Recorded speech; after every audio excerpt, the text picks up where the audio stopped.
अस्सलामुअलैकुम। वेलकम करना अपने यूट्यूब चैनल पे। उम्मीद करता हूँ आप सब खैरियत से होंगे।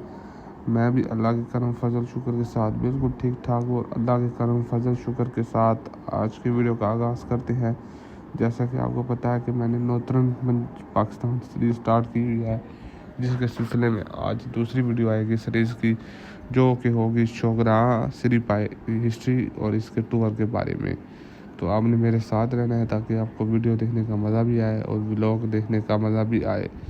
सो हम इसकी हिस्ट्री के बारे में हम बात करेंगे कि शोगनाह कहाँ पर वाक़ है और शोगनाह नारायणगढ़ से कितना फासले पर है, और इसके अलावा शोगनाह कैसे जा सकते हैं, किस तरह जा सकते हैं, क्या किस तरह हमें जाना चाहिए, किस तरह सेफ रहेगा।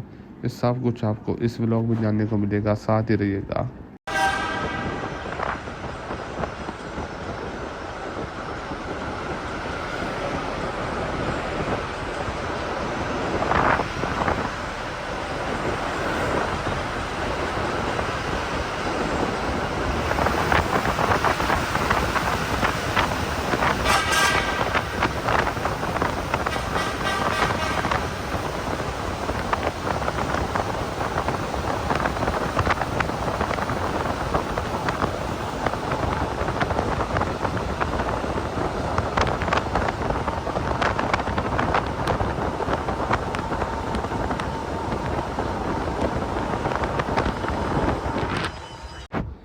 इन खूबसूरत रास्तों से गुजरते गुजरते हम पहुँचे सीधा केवाई वाटरफॉल वाली जगह पर, मतलब केवाई में। इन खूबसूरत रास्तों से गुजरते हुए सबसे पहले हम गुजरात से निकले, उकाड़ा तक पहुँचे। उकाड़ा से हम पहुँचे लाहौर, और लाहौर से इस्लामाबाद, और इस्लामाबाद से सीधा बालाकोट, और बालाकोट से सीधा केवाई की तरफ हम जा रहे हैं। और रास्ते में खूबसूरती तो आप देख ही सकते हैं, कितनी प्यारी और खूबसूरती है और कितने ही खूबसूरत नज़ारे हैं। इन नज़ारों से हम गुजरते हुए पहुंचेंगे केवाई, जहां से हमने जीप करवानी और जाना है शोगनाह। और उसी दौरान आपको शोगनाह की हम हिस्ट्री के बारे में बता देंगे कि शोगनाह की हिस्ट्री क्या है।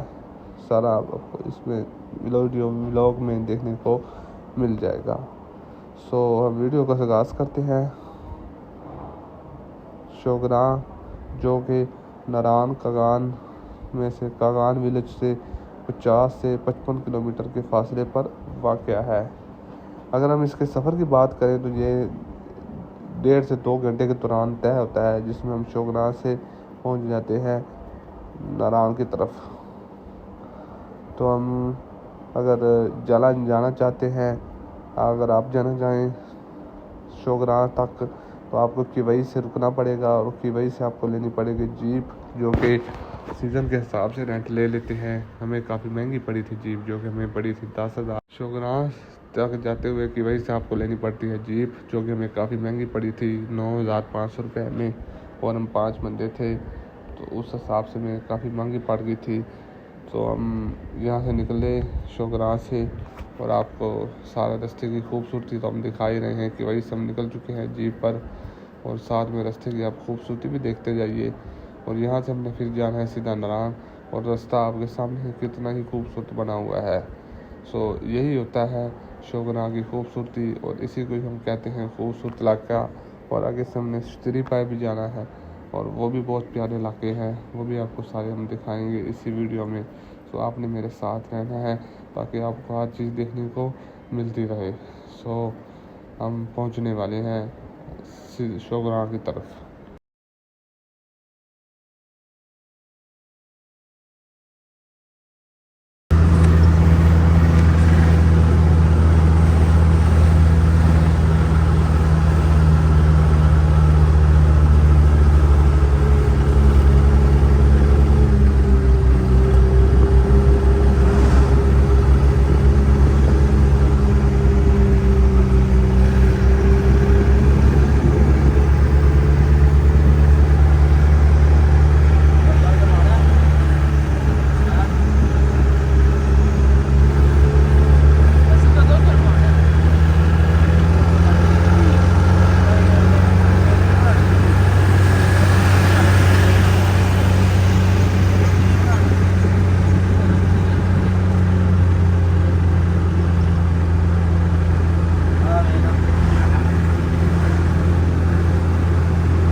है जो कि करीब 6 किलोमीटर का है, लेकिन वो 6 किलोमीटर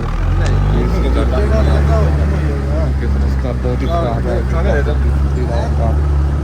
शोगराव का तो रास्ता बहुत खूबसूरत है और शोगराव से आगे का खतरनाक कोई रास्ता जिसमें जा रहे हैं अपनी घर के जीप पर, वो आप देख सकते हैं कितना खतरनाक रास्ता है। खतरनाक शोगराव से आगे सिरीपाई में, और शोगराव आपको वापसी पर दिखा देंगे। अब हम जा रहे हैं शोगराव से सिरीपाई की तरफ, जो कि बहुत ही ख़तरनाक और एडवेंचर से भरपूर रास्ता है। वो आप देख भी सकते हैं, इस वीडियो में आपको नज़र भी आ रहा होगा कितना ही ख़तरनाक रास्ता है, जो कि हमें पहुंचाएगा केवई से, जो कि हमें केवई से शोगराव से सिरीपाई पहुंचा रहे हैं। और इस रास्ते की ख़तरनाक होने की दलील यही है कि आप देख ही सकते हैं कि कितना ही ख़तरनाक है। इसके लिए हमें जाना पड़ता है जीप पर 4x4, जो कि जहाँ पर यही जा सकती है। कार और वैन और बस वगैरह का यहाँ पर आना बहुत ही मुश्किल है, इसलिए हमें यहाँ तक आने के लिए जीप ही चाहिए होती है। रात से हम सिरीपाई की तरफ पहुँच चुके हैं। यहाँ पर देख सकते हैं पहाड़ हमारा इस्तेमाल कर रहे हैं, कितने खूबसूरत रास्ते हैं। अगर आप भी प्लान करें ट्रिप नारायण शोगराव का, तो आपको इसके लिए कंडीशन रोड को देख के रखना पड़ेगा और केपी के टूरिज़्म पोर्टल पर जाकर वेदर अपडेट भी लेनी चाहिए ताकि आपको अच्छा मौसम मिल सके। और अब हम पहुंच चुके हैं सिरीपाई में, जो कि अपनी खूबसूरती आप है मिसाल है खूबसूरती में, वो आपको नज़र भी आ रही होगी। सिरीपाई कितना ही खूबसूरत है, तो वो तो आपको अब नज़र आ ही गया होगा शोगराव कितना ही खूबसूरत है। अगर हम शोगराव की बात करें तो ये 34 किलोमीटर बालाकोट से आगे है। और अगर हम इसके रोड की बात करें तो ये बालाकोट से 34 किलोमीटर के फासले पर वाक़या है।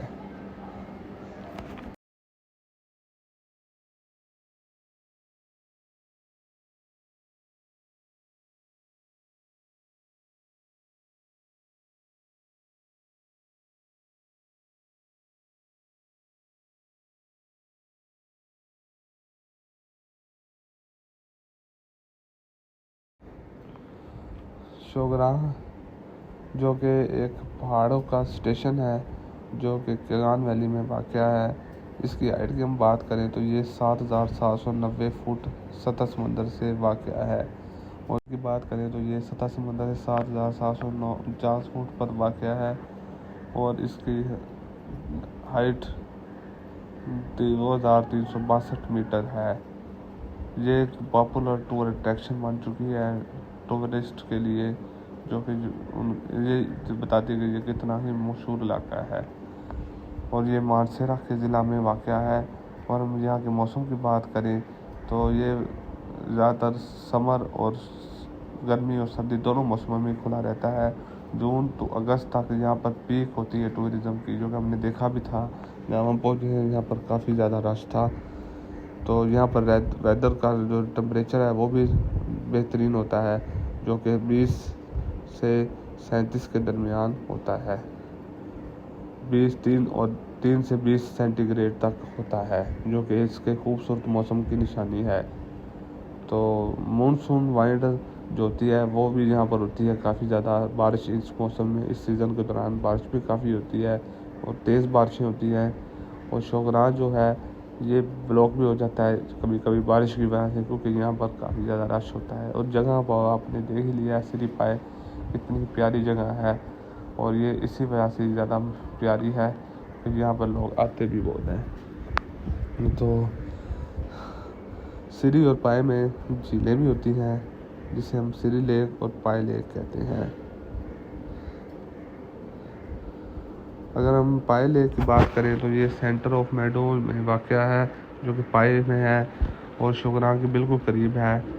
ये 2,895 मीटर हाइट, तकरीबन 9,448 फीट की बुलंदी पर वाक़या है।